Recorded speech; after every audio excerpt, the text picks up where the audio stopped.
Le score d'Apgar, as-tu déjà entendu parler? Qu'est-ce que c'est? Quand est-ce qu'il faut l'évaluer? Si tu souhaites savoir comment évaluer le score d'Apgar, sache que tu es au bon endroit.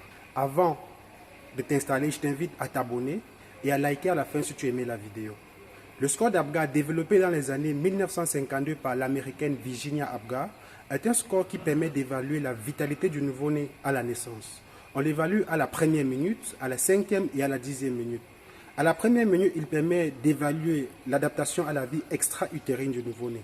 À la cinquième minute, il permet d'évaluer le devenir neurologique et à la 10e minute, il permet d'évaluer le devenir de la prise en charge. Ce score d'Apgar comprend 5 éléments, cotés de 0 à 2. Le premier élément, c'est la coloration ou l'aspect.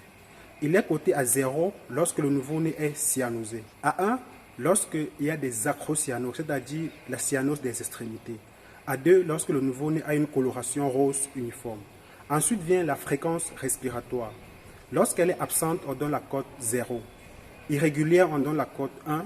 Et régulière, on donne la cote 2. La fréquence cardiaque. Lorsqu'elle est absente, on donne la cote 0. Inférieure à 100 battements par minute, on donne la cote 1. Et supérieure à 100 battements par minute, on donne la cote 2. La tonicité. Absente, on donne la cote 0. Lorsqu'il y a une hypotonie, on donne la cote 1. Et lorsqu'il y a une bonne motricité, on donne la cote 2. La réactivité au stimuli.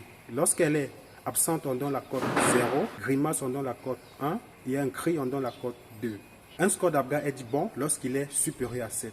En dessous de 7, on parle de souffrance fœtale. C'est ainsi que nous avons les Apgar en V en cas d'inhalation du liquide amniotique, les Apgar en plateau en cas d'hémorragie cérébro-méningée.